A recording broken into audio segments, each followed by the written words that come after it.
Luto na ang ating stir-fry tofu with bok choy. Okay, good evening katalali. For this video, gagawa tayo ng stir-fry tofu with bok choy. So, ito siya. Yan yung bok choy. Para siyang pechay pero wala siyang amoy. So, let's go. Meron tayo dito cornstarch. Lalagyan natin to ng cornstarch. And then, lalagyan natin to ng salt and pepper. So, salt. Ikukuot natin dun sa ating tofu. Kasi gagawa tayo ng stir-fried tofu with bok choy. So, ito yung bok choy na gagamitin natin. Just make sure lang na nakahugas siya. And kasi dito yung dumi niya. And then, i-separate natin yung medyo matigas na part sa dahon. Kasi ito mabilis lang ito lumambot. Ito medyo matigas siya. Para siyang repolyo yung amoy niya. Pero yung texture niya para siyang pechay na mas firm lang ng konti ito. Unlike sa pechay na parang watery siya. Parang ganun. Yan. And mas matapang yung amoy ng pechay unlike bok choy. So ito medyo mild lang yung amoy niya na parang repolyo lang siya. So let's go. Ngayon natin ito.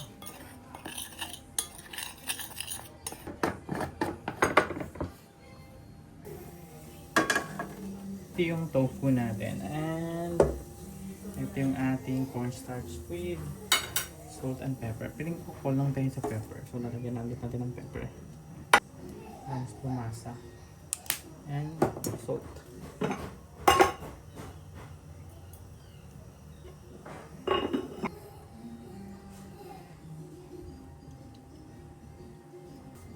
Ngayon ang gagawin natin, i-coat natin tong tofu dito sa ating cornstarch. Ayan. Coat lang natin siya.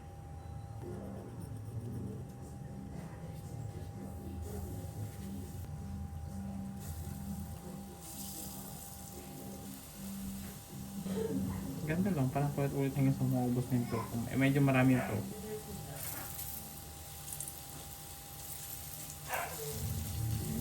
Parang may lasa yung tofu. Nag-add ako ng mantika kasi nagkulang yung mantika ko. So, i-golden brown lang natin to or kung ano yung preference natin na kulay sa tofu na to. Sa tofu na to. Nakasangkalin yung apoy. And once maluto yan, aside na natin.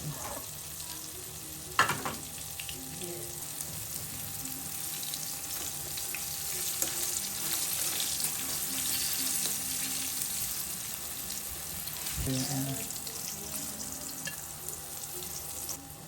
pwede na po iba.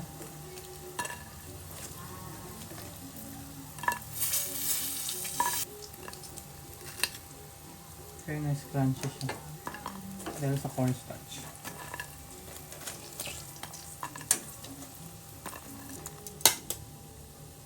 Yes. Yes. Baro lang ako ng purple la. Then, maglalagay tayo ng toyo.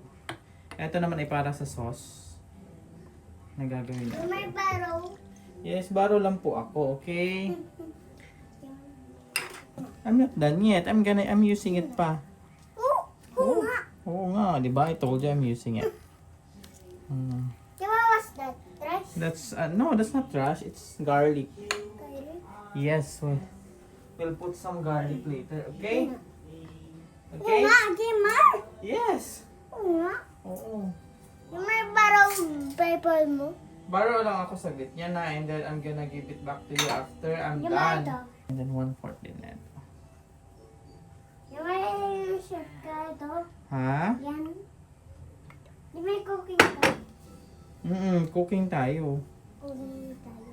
Yung may baro mo yung purple. Yes, ay natapunan. Baro ko yung purple and then maglalagay tayo na. Yan yung honey. That's not honey, it's sauce. Mag-add din tayo ng liquid seasoning. Gusto yung may pepper mo. Purple. Ito, purple. Wait lang. Singutin lang natin itong natira. And then, I'm gonna wash it, ha. Yung may ito. Ito yung ating pinaka-sauce later. wash ko na to. Ano yung purple? Purple, kunin mo na yung purple. Ano yan? Let's go, let's go. Punas natin basta. And yung sauce natin, lalagyan natin ng sugar.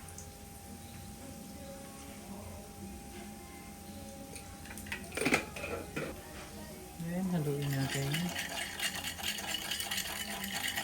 And cornstarch. Lalagyan natin ng cornstarch yung ating konti lang. Hindi natin yung bubuhos ko lahat. Konting-konting cornstarch lang.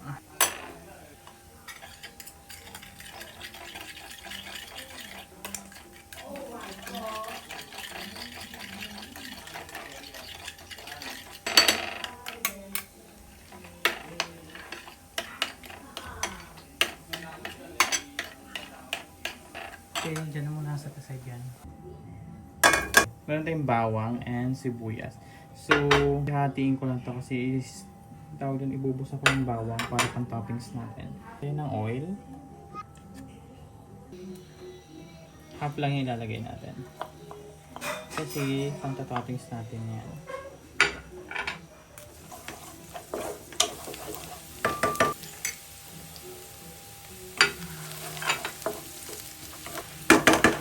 Bigyan natin mag-golden brown yan.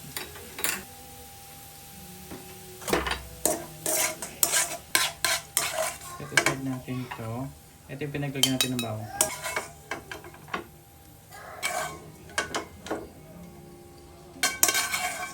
Lagay na natin yung sibuyas and bawang.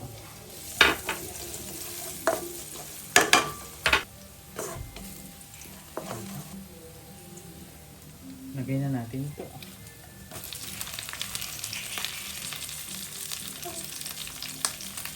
Iuna natin ito medyo matitigas na palit.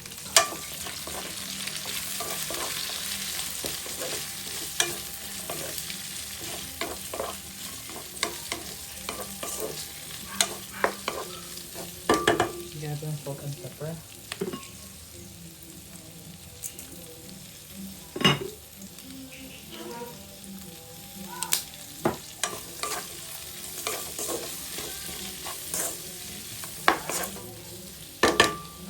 Takpan natin for a while.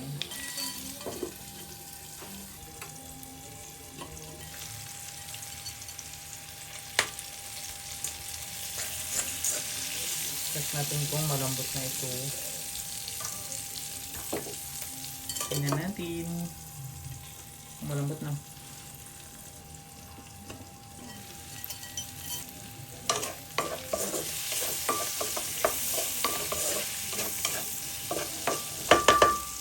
Lagyan na natin yung ating dahon.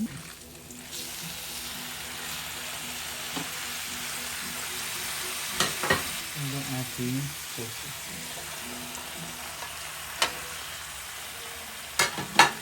Last, yung ating sauce.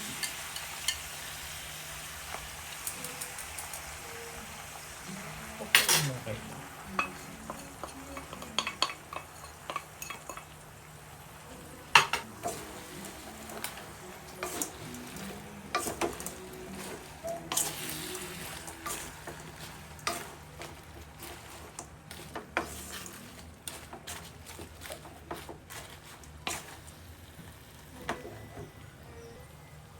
Water.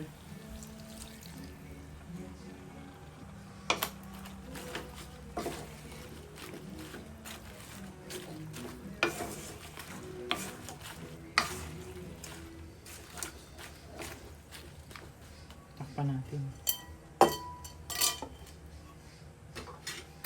Tingnan natin kung ano ang nangyari. We need some other.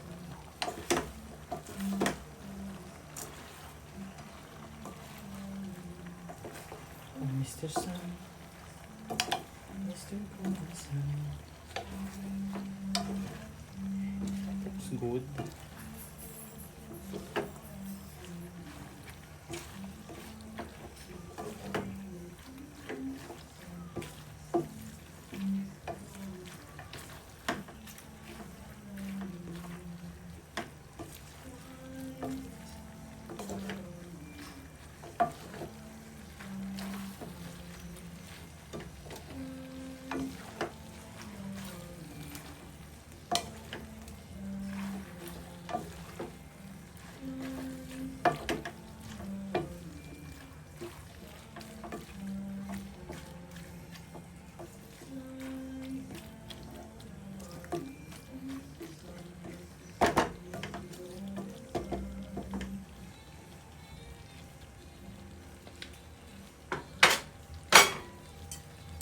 Buksan natin. Ating stir fry na tofu with bok choy. Ang moment of truth. Ang lasa.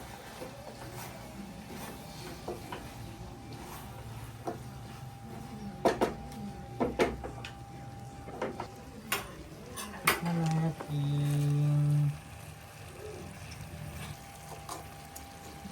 Nalagay ko eh.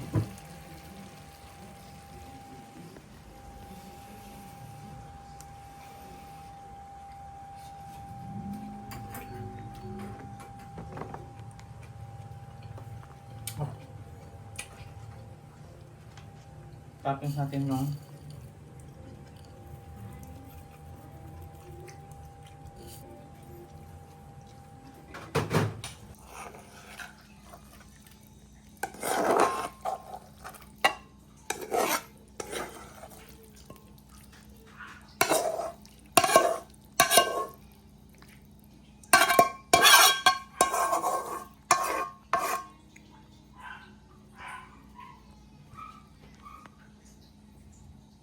luto na ang ating stir fry tofu with bok choy.